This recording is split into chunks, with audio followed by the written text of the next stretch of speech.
Crazy story out of the state of California that we wanted to bring you here. Let's throw this tear sheet up on the screen. So a left-wing California podcaster got a visit at his house from the California Highway Patrol. They said that they were dispatched by the Capitol Police to investigate him for threatening AOC. Okay, now he went through, this first came out on Twitter, as it does. He went through his tweets to see, like, what did I say that could be even vaguely construed as threatening? The only thing he could come up with is he had sent out a mildly critical tweet about her stumbles on an answer regarding Israel. Right. So Ryan Grimm did the kind of investigative work here to figure out what the hell was going on. And whether it was AOC herself who would like sick the cops on this guy for a mean tweet, apparently it doesn't look like it was AOC. It looks from the evidence like it was probably Twitter that sent the police to this guy. And it wasn't even based on a tweet that he sent. He had been tagged in a tweet that had been deemed threatening. He had nothing to do with it. Someone just put his name in the tweet, and then the police showed up at his house over it.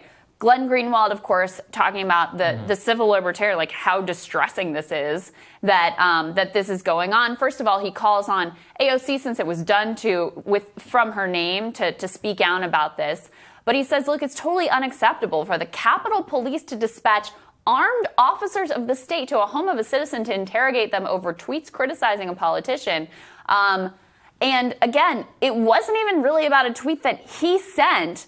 If it was about a tweet that he sent, it would still be outrageous. Yes. So just a really crazy and troubling state of affairs. And it seems, Saagar, like maybe what's happening here is after the attacks on the Capitol and the backlash that Capitol Police face for not doing enough, now they're going exactly as we feared in the total other direction of like, all right, let's just embrace the police state and go and harass citizens that we think are even like mildly potentially threatening to any of our politicians. What's crazy to me is that Capitol Police confirmed on background to multiple news outlets, quote, they were tagged in a tweet that was perceived as threatening, which prompted us to look into this.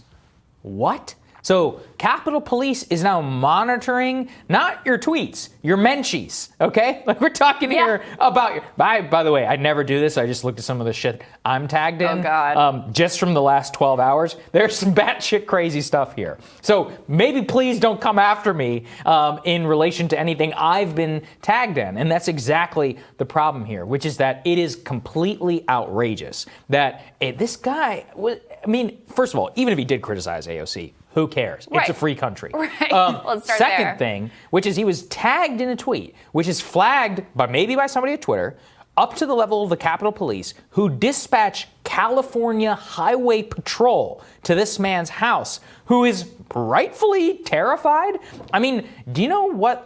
There's no other way to describe this. It's like, this isn't just police state. This is the type of stuff they do in China or Venezuela or in North Korea. Well, North Korea don't have Twitter, but it's intimidation. Iran. I mean, yeah, what happens is, especially when you're a dissident, is you tweet something. Usually it's maybe even tagged in something, and they show up to your house and they're like, hey, we noticed that you've been doing this. And they use gaslighting language like threatening a member of Congress. And you're like, what? I mean, he says he was shaken up, and I believe him. Of course. Imagine if these cops come to your door talking about a tweet that you had sent, which was, and first of all, he didn't even send. Second, he was tagged within it. What if he thinks twice about making a comment about AOC or any member of Congress ever again? I probably would. I would be pretty freaked out by it. And if that has in any way impacted his political commentary, then this is an infringing upon his freedom of speech as an American citizen. And what? California Highway Patrol doesn't have better things to do right now? Right. Come on. Like, that state is a mess in many different ways. Maybe they should go and check out their murder rate in San Francisco and in Los Angeles. But that being said, this entire situation is ridiculous. And it's really, really troubling to me that the Capitol Police was willing to even say, yeah, he was tagged in a tweet. They admitted. They didn't even invent a BS reason. Right. That showed up at his house because he was tagged in a tweet. Think about that. Think about that. And by the way, just so we know, this isn't about one side of the political spectrum or the other. The FBI apparently recently visited somebody for a tweet they sent about Ted Cruz. So This could come for anyone. It's not something that should be accepted. It's not something that should be normalized, and certainly a story that we're going to continue to follow here. That's exactly right. More Rising for you after this.